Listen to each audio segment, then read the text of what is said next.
मुंहिंजी जीजली अम्मा मुंहिंजी ओरणी अम्मा अची दया कजांइ दयावान थी।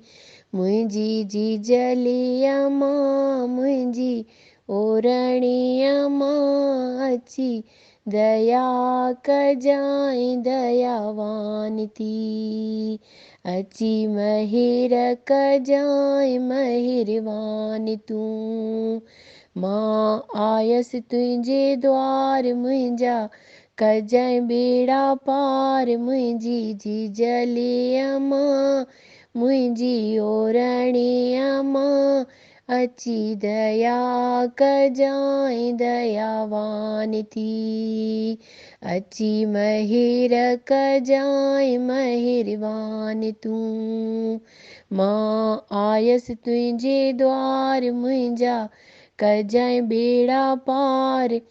मुंहिंजी अम्बे अम्मा महा काली अम्मा संतोषी अम्मा अची महिर कजांइ महिरबान तूं।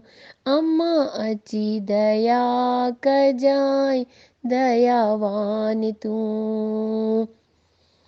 अम्मा सुहिणी सूरत तुंहिंजी अम्मा सुहिणा तुंहिंजा वेस।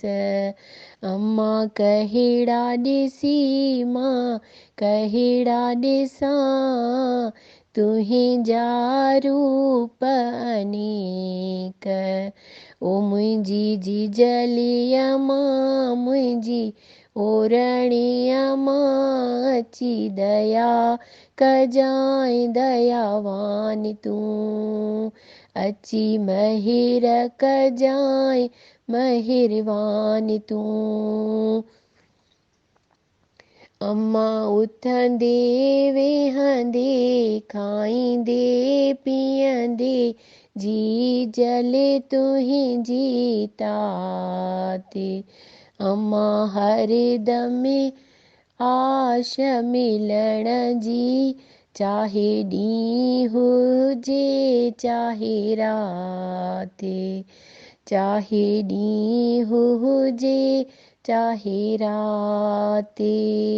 मुंहिंजी जीजली अम्मा मुंहिंजी ओरणी अम्मा अची दया कजांइ दयावान तूं।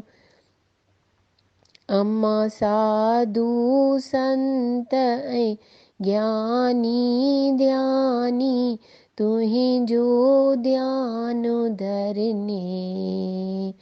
अम्मा पीर फ़क़ीर अमीर वज़ीर तुंहिंजे दर ते झुकने।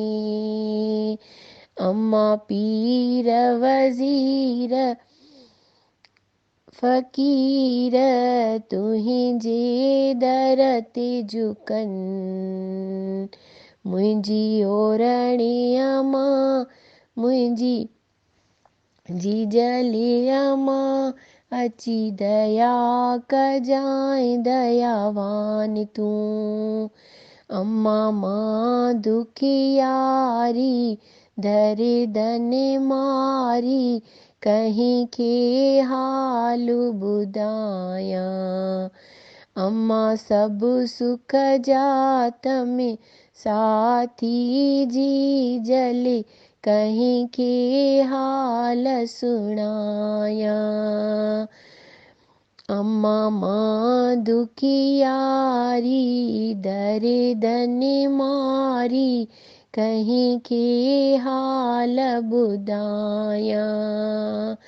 अम्मा सभु सुख जात में साथी जीजले कंहिंखे हाल सुणायां। अम्मा जहिड़ा तहिड़ा तुंहिंजा आहियूं असीं तुंहिंजा ॿार।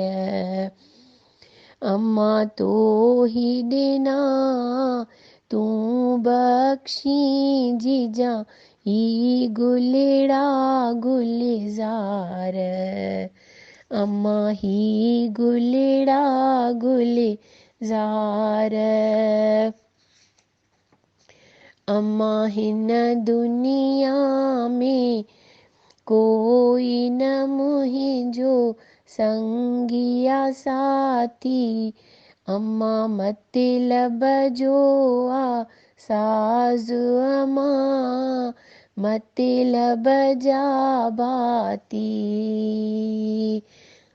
मुंहिंजी जीजली अम्मा मुंहिंजी ओरणी अम्मा, अची दया कजांइ दयावान थी, अची महिर कजांइ महिरबान तूं। अम्मा आयसि तुंहिंजे द्वार, मुंहिंजा कजांइ बेड़ा पार। मां आयसि तुंहिंजे द्वार, मुंहिंजा कजांइ बेड़ा पार।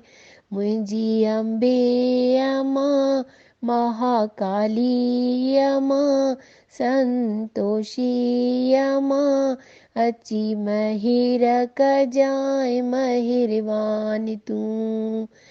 अम्मा अची दया कजांइ दयावान तूं। मुंहिंजी जीजली अम्मा मुंहिंजी ओरणी अम्मा, अची दया कजांइ दयावान तूं, अची दया कजांइ दयावान तूं।